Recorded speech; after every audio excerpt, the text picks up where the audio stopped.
माता दी, good morning, नमस्ते guys. कैसे हैं आप सब? उम्मीद करती हूँ सब लोग बहुत बढ़िया और मज़े में होंगे। मैं भी ठीक हूँ। तो एक बार फिर से आप सबका स्वागत करती हूँ अपने एक न्यू व्लॉग में। और आज के मेरे व्लॉग की स्टार्टिंग हो रही है जहाँ से मैंने कल अपना व्लॉग ख़त्म किया था। तो कल के व्लॉग में मैंने आपको बताया ही था कि अभी घर की ना चल रही है साफ़ सफाई। तो आज है किचन का नंबर। तो किचन में मैं आ गई हूँ साफ़ सफाई के लिए, लेकिन इससे पहले मैंने सुबह का जो खाने पीने का काम था वो मैंने ख़त्म कर दिया है कि ये ऑफिस चले गए हैं और इनको लंच बॉक्स लगा कर दे दिया था।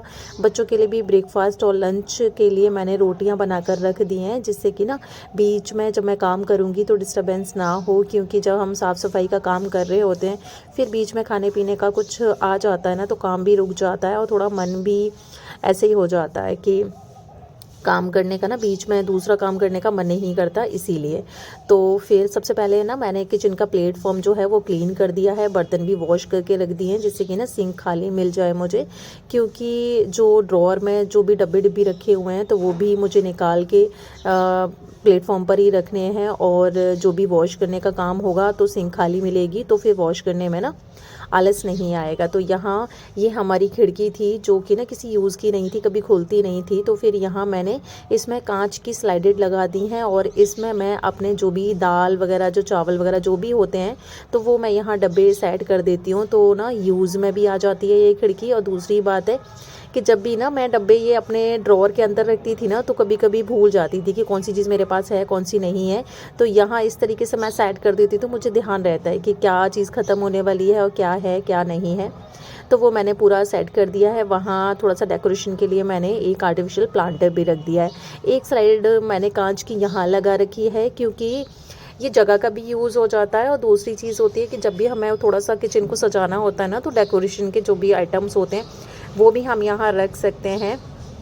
और किचन को ना सजाना थोड़ा सा पहले ना मेरा होता था कि मैं किचन पर ध्यान नहीं देती थी। घर तो हम इतना अच्छे से सजाते हैं, लेकिन फिर वही है कि हम लोगों का तो आधे से ज़्यादा टाइम भी किचन में निकलता है ना। तो जब किचन साफ़ सुथरा और एकदम से ना अट्रैक्टिव सुंदर सा लगता है ना तो फिर हमारा भी काम करने में बहुत मन लगता है। क्योंकि हमारा तो पूरा टाइम ही लगभग किचन में जाता है। तो तब से फिर मैं इस तरीके से ना अपने किचन को सजाने लगी। और वैसे भी घर छोटा हो या बड़ा हो, अच्छा हो बुरा हो, उससे फ़र्क नहीं पड़ता है। क्योंकि घर को हम किस तरीके से मेंटेन करके रख रहे हैं, उसको कितने अच्छे से सजा के रख रहे हैं, उस चीज़ से ज़्यादा फ़र्क पड़ता है। और उस चीज़ से हमारे नेचर का भी पता लगता है। तो बस वही है कि घर ना एकदम से तो किसी का अच्छा नहीं होता। मेरा भी घर इस तरीके का पहले नहीं होता था। तो मेरे ना पापा बोलते थे कि जो चिड़िया होती है वो तिनका तिनका इकट्ठा करके अपना घर बनाती है, अपना घोंसला बनाती है।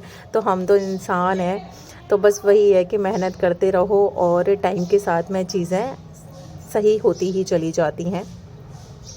अब माता रानी की कृपा से अब सब कुछ ना ठीक ठाक है। और थोड़ा सा टाइम तो लगता है लेकिन चीज़ें हो जाती हैं। तो फिर ठीक है जी। फिर यहाँ मैंने अपना जो कांच की बड़ी वाली जो स्लाइड थी वो भी मैंने ठीक कर दी है। और थोड़ा सा बस मेरा रहता है कि जब भी मैं किचन साफ़ करूँ या फिर घर जब साफ़ करती हूँ तो फिर थोड़ा सा ना चेंज कर देती हूँ, जिससे खुद को भी देखने में अच्छा लगता है और चीज़ें भी और ठीक से एडजस्ट हो जाती हैं। तो फिर यहाँ मैंने थोड़ा बहुत ऊपर नीचे करके मैंने यहाँ पर सजा दिया है। ये मेरे आर्टिफिशियल ना फ्रूट्स हैं जो कि मैं ऐसे ही बकेट में रख देती हूँ तो वो दिखने में अच्छे लगते हैं। अब मैं प्लेटफॉर्म के ऊपर खड़े होके जो मेरी ड्रॉअर हैं इनको मैं साफ़ करने लगी हूँ। इनका क्या होता है कि जब खाना पीना बनता रहता है ना तो थोड़ा बहुत तो चिकनाई उड़ती है। क्योंकि मेरे यहाँ पर चिमनी नहीं लगी हुई है, बस गैस के बिल्कुल साइड में ना एग्जॉस्ट लगा हुआ है, तो जिससे चिमनी की ज़रूरत पड़ती नहीं है। लेकिन फिर भी जब खाना पीना बनता है ना, साग सब्ज़ी में से थोड़ा बहुत तो ऑयल निकलता ही है, तो वो इस तरीके से थोड़ा बहुत चिकनाई हो जाती है। तो बस मैंने कॉलीन ले रखा है, उसकी स्प्रे करती जा रही हूँ क्योंकि ये माइका है ना, तो उसकी हेल्प से ना बहुत अच्छे से क्लीन हो जाता है, एकदम से साफ़ हो जाता है, चमक जाता है एकदम। और ये वाले जो माइक्रोफाइबर फैब्रिक्स जो आते हैं ना, इनसे बहुत हेल्प मिलती है साफ़ सफाई में। तो यहाँ मैंने ऊपर पूरी अपनी जो भी ड्रॉअर थी वो साफ़ कर ली हैं। उसके बाद में फिर मैं नीचे आ गई हूँ। तो यहाँ मैं टाइल्स भी साफ़ कर दे रही हूँ। बहुत ज़्यादा चिकनाई नहीं है इनके ऊपर, क्योंकि ना जब भी मैं खाना बनाती हूँ तो खाना बनाने के तुरंत बाद ही ना किचन में थोड़ा सा हर जगह पर हाथ मार ही देती हूँ। तो उससे ना साफ़ सफाई ना इकट्ठा इस तरीके से नहीं लगती है कि हमें एक ही दिन साफ़ सफाई करनी है, लेकिन थोड़ा थोड़ा हम जब डेली ही साफ़ सफाई करते रहते हैं तो जब किसी दिन डीप क्लीनिंग करते हैं तो उस दिन बहुत ज़्यादा मेहनत करने की ज़रूरत नहीं पड़ती है। तो यहाँ फिर पूरा ना किचन की टाइल्स वगैरह भी मैंने साफ़ कर दी हैं और गैस चूल्हा भी मैंने क्लीन कर दिया है, क्योंकि खाना पीना बनाने के बाद में ना मैंने गैस चूल्हा साफ़ नहीं किया था। तो यहाँ मैं अब प्लेटफॉर्म क्लीन कर दे रही हूँ बिल्कुल फाइनली, क्योंकि ना ये वैसे तो मेरा ये ग्रीन वाला जो पत्थर होता है वो बिछा हुआ है इस पर, लेकिन ये मैंने मीशो से ना जो वॉलपेपर आ रहे हैं ये वाटरप्रूफ होते हैं, तो बस मैंने वो यहाँ पर लगा रखा है, तो जिसकी वजह से ना बहुत सुंदर सा प्लेटफॉर्म लगता है मेरा। तो यहाँ ये छोटा सा ये कॉर्नर है, तो इसको भी मैंने डेकोरेट कर रखा है। ये कांच की एक स्लाइड लगा रखी है। तो इधर मैंने पानी गर्म किया है भगोने में, तो जिससे ना ये फ्लावर्स बिल्कुल गैस के बगल में ही रखे रहते हैं ना, और एडजस्ट भी लगा हुआ है। तो ये ना थोड़े चिकने ज़्यादा हो गए थे, तो इसको मैंने गर्म पानी करके उसमें थोड़ा सर्फ डाल के और अच्छे से ये जो फ्लावर है वो मैंने वॉश कर दिए हैं। ये छोटा सा एक मेरा आर्टिफिशियल प्लांटर है, इसको भी मैंने क्लीन कर दिया है, क्योंकि ये लीव्स हैं तो ये भी थोड़ा सा चिकनी हो गई थी, क्योंकि ये तो बिल्कुल एडजस्ट के ना सामने ही रखा होता है। तो बस इनको मैंने क्लीन कर दिया है गर्म पानी की हेल्प से, तो वो अच्छे से साफ़ हो गए हैं। और ये है मेरी ऑयल की बॉटल, जिसको मैं अच्छे से क्लीन कर दे रही हूँ। ये मेरी कांच की 2 बॉटल्स हैं, इनमें ना मैं यूज़ कुछ भी नहीं करती, बस ऐसे ही डेकोरेशन के लिए ना मैंने साइड से रखी हुई हैं, दिखने में अच्छी लग रही होती हैं, क्योंकि ना ये इनका ना मुंह जो होता है वो छोटा है, इस वजह से थोड़ा सा टाइम लगता है ऑयल वगैरह निकालने में, तो थोड़ा आलस आता है। तो बस यूज़ करने वाली बॉटल मैंने अलग रखी हुई है, वो सिर्फ डेकोरेशन के लिए रखी हुई है। तो इधर देखिए मैंने ना जो भी वॉश किए थे प्लांटर्स वगैरह वो मैंने अच्छे से सुखा लिए थे और यहाँ पर कर दिए हैं सेट। तो ये एडजस्ट लगा हुआ है, तो उससे ना पूरा ऑयल वगैरह का जो भी होता है वो चला जाता है। फिर यहाँ मैं अपने ये कप्स हैंग करती हूँ, तो वो भी मैंने वॉश करके हैंग कर दिए हैं। इस साइड का पूरा एरिया साफ़ कर दिया है। चाय बिना चैन कहाँ रहे, तो ये तो हकीकत है कि चाय के बगैर मुझे बिल्कुल चैन मिलता ही नहीं है। तो ये भी मैंने यहाँ लगा रखा है, जिससे ना किचन दिखने में थोड़ा सा अच्छा लगता है। तो ऊपर की पूरी डीप क्लीनिंग करने के बाद में फिर मैं नीचे बैठ गई हूँ, और यहाँ पर जो भी वेजिटेबल्स वगैरह है ना, तो वो भी मैं टोकरियों में लगा दूँगी। और ये ड्रॉर भी बैठकर यहाँ पर पूरे अच्छे से क्लीन कर दिए हैं मैंने। उसके बाद में अब दिखाती हूँ मैं आपको अपना किचन का फाइनल लुक।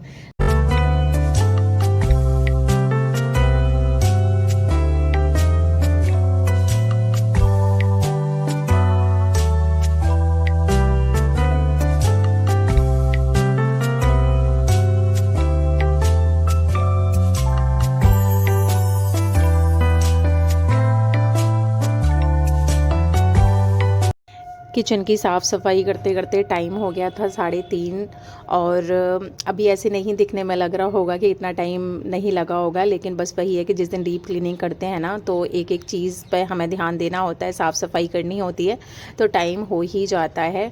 तो आज तो वैसे भी ना बारिश हुई थी सुबह के टाइम पे, तो मौसम भी थोड़ा सा ज़्यादा ठंडा है, तो नहाने के लिए भी मुझे देर हो रही है। तो किचन में मैंने क्लीनिंग करके ना झाड़ू पोछा दोनों ही लगा दिए हैं। फिर आ गई मैं बाहर की साइड में साफ़ सफाई करने के लिए। तो डाइनिंग टेबल के ऊपर ये स्लाइडेड मैंने लगा रखी हैं, तो ये भी मैंने क्लीन कर दिए हैं, क्योंकि यहाँ पर भी ना हल्की सी बस धूल मिट्टी मुझे नज़र आ रही थी। तो बस बाहर का तो बस इतना ही एरिया साफ़ करूँगी मैं, क्योंकि सुबह ही मैंने इधर की तरफ ना झाड़ू पोछा दोनों ही कर दिया था, लेकिन बस किचन साफ़ हुई है, तो बाहर का भी दोबारा गंदा हो गया है। तो यहाँ मैं पोछा तो नहीं लगाऊंगी, बस झाड़ू लगा ले रही हूँ, क्योंकि अभी टाइम भी ज़्यादा होता जा रहा है, तो फिर नहाने के लिए भी देर हो जाएगी। और सबसे अच्छी बात है कि शाम के लिए ना खाने पीने का कुछ भी नहीं करना है, क्योंकि इनका ऑफिस से कॉल आ गया था। इनके ऑफिस वाले ना आज भंडारा कर रहे होंगे, तो उन्होंने ना ज़बरदस्ती टिफ़िन लगा के इनको दे दिया है। तो इनका कॉल आ गया था कि खाने में कुछ मत बनाना, तो बस हो जाता है ना कि दिन में काम ज़्यादा हो गया, तो शाम को खाने पीना बनाने का थोड़ा सा मुझे आलस भी आ रहा था, लेकिन चलो ठीक है, शुक्र है माता रानी का कि वो हेल्प कर ही देती हैं। तो खाने पीने का तो शाम का टेंशन हो गया बिल्कुल ख़त्म। तो यहाँ मैंने झाड़ू लगा लिया है, और देख ही रहे हो आपके किचन में ना इतना कूड़ा निकला है, कूड़ा कचरा निकला है। वैसे तो पूरे घर की ना मैंने बाहर की साफ़ सफाई कर दी थी। जब भी मैं कोई एक कोना पकड़ती हूँ तो घर साफ़ सुथरा कर देती हूँ, क्योंकि बीच में अगर कोई आ जाता है ना तो फिर अच्छा नहीं लगता है, तो उसको साफ़ सुथरा मिलेगा बैठने के लिए, तो ज़्यादा ठीक रहता है। और वैसे भी साफ़ सफाई करने के बाद में ना जो भी हम साफ़ सफाई कर रहे होते हैं, उस जगह की साफ़ सफाई करते करते इतने थक जाते हैं ना कि घर पर फिर थोड़ा सा आलस आता है घर को साफ़ करने में, इसलिए मैंने पहले ही क्लीन कर दिया था। तो यहाँ थोड़ा बहुत हाथ मैंने मार दिया है, क्योंकि कोई भी जगह साफ़ करो तो धूल मिट्टी तो थोड़ा बहुत उड़ती ही है, तो वो वापस से हो ही जाता है। तो इधर मैंने अपना पूरा घर कर लिया है क्लीन। और आज का ना व्लॉग ख़त्म करने से पहले मैं आप सबसे रिक्वेस्ट कर रही हूँ कि अगर मेरे व्लॉग्स आपको पसंद आते हैं तो प्लीज़ लाइक करना मत भूला करिए, और जो भी नए आते हो मेरे चैनल पर विज़िट करने के लिए वो प्लीज़ मेरे चैनल को सब्सक्राइब भी कर लिया करिए। तो यहाँ मेरे घर का आज का काम हो गया है लगभग पूरा ख़त्म। तो इसी के साथ में अपना वीडियो एंड करने का भी टाइम आ गया है, और मिलती हूँ फिर इसी तरीके की वीडियो के साथ में। तब तक अपना ध्यान रखिए। Till then bye.